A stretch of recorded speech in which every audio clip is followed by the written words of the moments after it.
بسم الله الرحمن الرحيم. سو دوادا عشركني معادك سبين kala soo jirteen oo horumarinta bini'aadanka waxaan hadlaynaa insha Allah haddii la yiraahdo shaqaalaha oo shaqada ka taga maxay caqabad leedahay shirkadda xageeda ayaan ka hadli doonaa insha Allah. marka waxaan sameynaynaa shaqaalaha waxaa la dhahaa af Soomaali waxaa la shaqatiis shaqaale ayaa la yiraahdaa inta waxaa la employee turnover ayaa la dhahaa. marka shaqaalaha shirkadda waxyaalaha oo shaqada uga tagi karo calaamadaha lagu garan karo muxuu bahalkii ahaa qofka shaqaalaha ah oo bahalkii ahaa tabana meelahaas ayaan insha Allah ka hadli doonaa. qodobka ugu horeeya waxa aan leenahay horta waa maxay shaqaalaha oo shaqada ka taga horta maxay tahay aan taariifinaynaa. waxaan leenahay waxa loo qeexaa shaqatiis shaqaale shirkadeed waqti macnaha yani shaqaalaha haduu tusaale ahaan shirkadda ka tago sanadkan hal xabo ka tago ayaa kala markii la joogo sanadkan ama laba sano ka bacdi hal xabo ka tago kuwa shaqatiis lama dhaho qofka duruuf ay keeni karto waxyaalo badan ay keeni kara laakiin waxaa jira waqti badan silsilad camal ah in shaqaalo badan u tagaan haddana waa imaad haddana waa bax haddana waa imaad haddana waa bax inay bataan taas daran mid oo shaqaale ka tagis la leeyahay waa taas. shaqaalaha ahaado shaqaale waxtar leh oo wax soo saar leh iyo mid aan waxtar lahayn labadaba ha ahaado laakiin haddii shirkaddan oo shaqaale ka tago waxaa loo aqoonsanaa shaqaale turnover shaqaalaha ka tagay shirkaddan ayaa loo aqoonsanaa. marka insha Allah haddii la yiraahdo waxyaalahaas aan ku qaada dhigi doona caawa shaqaalaha oo shirkadda ka taga ayaa la dhahaa. okay yaa fiican horta in shaqaalaha oo shirkadda ka tago iyo inuu joogo yaa fiican. inta badan shaqaalaha shirkadaha ka tagaya waxay u badan yihiin ma fiican mise inay yar yihiin ayaa fiican. in shaqaalaha shirkadda ka taga inay badan yihiin miyaa fiican mise waxa fiican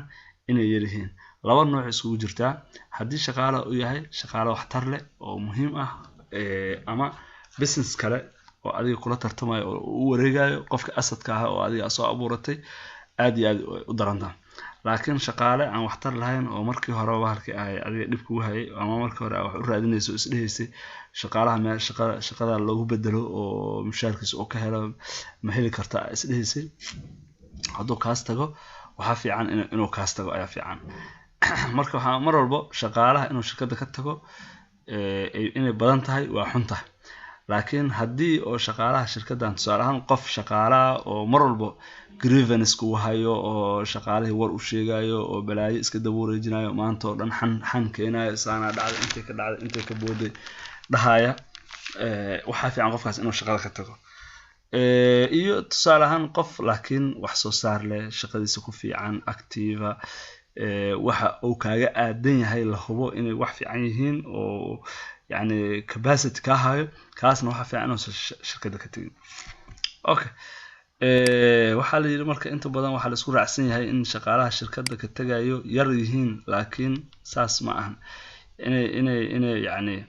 waxa inta badan la isku raacsan yahay in shaqaalaha shirkadda ka tagaya yar yihiin ayaa inta badan la jecel yahay macnaheedu tusaale shaqaalaha shirkadda ka tagaya inuu yar yahay ayaa fiican laakiin waxa jira saas ma ahan la yiri markasta saas ma ahan macnaha mararka qaar waxa dhici karto 5 shaqaale ay ka tagto laakiin 5 shaqaale mid tuug ahay mid dadka dhibayay mid macnaha duqoobay oo turnover bahalkii retireeki gaaray in waxyaalahaas inuu ku jiro inuu markaas tusaale ahaan 5 qofkaas asaas day kaaga tagaan aada faa'iido qabta adiga macnaha. haddii shaqaalaha tagay laf dhabar tahay waxay leedahay saameyn xun haddii marka shaqaalaha tagay uu yahay shaqaaleen fiican hadduu yahay shaqaale fiican hadduu yahay saameyn xun ay leedahay oo tusaale ahaan waxa la leeyahay qofkii fiicnaa ma cesho karto shirkaddaani qaabkaas waaye shirkaddan waxa cadaalad darro ka jirto qof hebel ka tagay ayaa la leeyahay. laakiin haddii shaqaalaha uu ahay shaqaale la yaqaano oo markii hore tuug ahaa oo markii hore dib shirkadda ku hayay oo markii hore waxa waaye shaqada soo xaadir la'aa oo markii hore laga shakisanaa waxyaalahaas oo dhan waxa waaye waa kaas. haddii uu tago shaqaale hoose waxaan ka wadaa tusaale ahaan officer qof aan soo gaarsiisanayn oo kale ama aan lahayn wax soo saar muuqda saameyn weyn ma lahan haddii macnaha marka shaqaalaha tagaya uu yahay shaqaale wax soo saar leh waa idin sheegay aad u liidataa ma fiicno haddii laakiin shaqaalaha yahay shaqaale aan wax soo saar lahayn waxaa fiican inuu shaqaalahaas iska tago dhibna ma keenayso insha Allah inta badan okay maxaa saameeya waxyaalaha saameeya in shaqaalaha shirkadda ka tagaan waliba kuwa wax soo saar kale waxaa kamid ah howlgab inuu noqdo shaqaalahan waa dhici kartaa oo halkii ahaay waqtigii oo shaqay kara oo dhamaado waxaa kaloo dhici karta safar inuu aado waxaa kaloo dhici kara inuu dalacaad raadiyo career development inuu raadiyo macnaha maanta wuxuu ku shaqeynayaa qayb yar berri wuxuu jecel inuu qayb ka xoogaa karoon ah raadiyo dad badan oo shaqaalaha waxa arkaysaa inta badan qadarinayo inay bahalkii ahaa macnaha ay dhahaan shaqadii waa ka waqti yartaa ama shaqadii waa ka maamul xigeena inay dhahaan marka dalacaad raadina lahaa waxaa kaloo dhici karta maamul xumo in oo shaqaalaha loo cabir waayo shaqada oo hadhow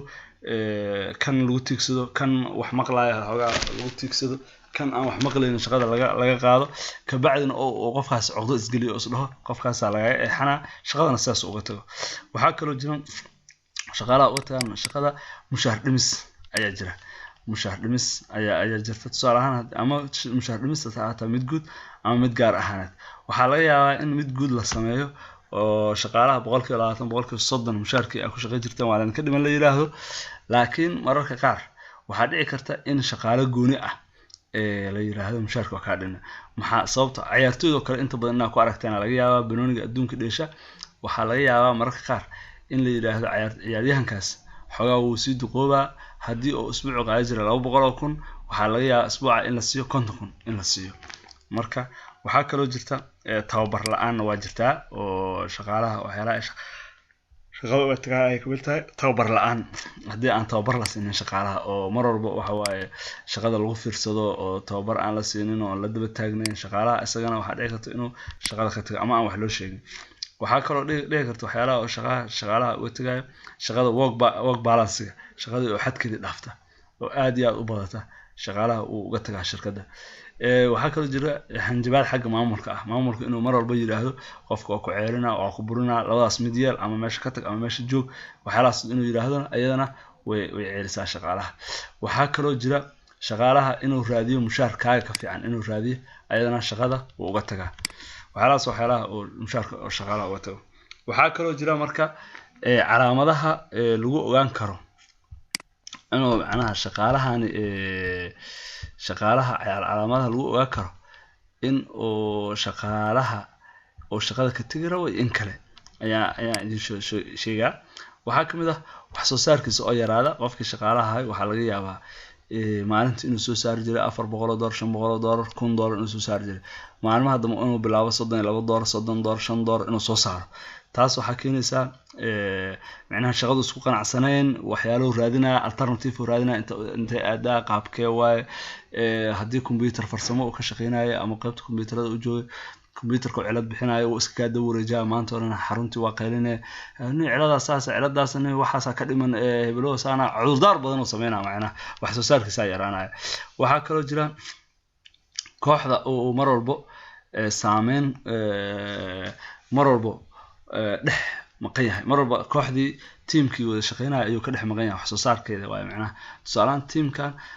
mar walba macallimiin haddii meesha tahay ama iskool haddii tahay macallimiintii uu ka dhex baqan yahay mar walba gooni u fadhiisanaa asaga iska fakaraya kaligiis waxyaalaha early signs-ka oo lagu dareemi karo kamid tahay qofka inuu shaqada rabo inuu ka tago in kale waxaa kaloo jira waajibka saaran kaliya inuu qabto waxaa kaloo jira qofkan waajibka saaran kaliya inuu qabto inuu ku dadaalo tusaale ahaan hadduu macallin yahay ama hadduu bahalka shaqaale shirkadeed yahay waxaa laga yaabaa inuu 1 saac iyo bar soo galo 10 saac iyo barna u baxo ayaa laga yaabaa markaas maxaa waaye 10 saac bar markuu baxayo haddii shaqo dheeraada taalo kale ilaa 11 saac bar la gaari lahaay oo kale oo macaamiil badan ay taagan tahay waxa shaqo kuma laasay horo ka baxaa marka hadduu macallin yahay waxaa laga yaabaa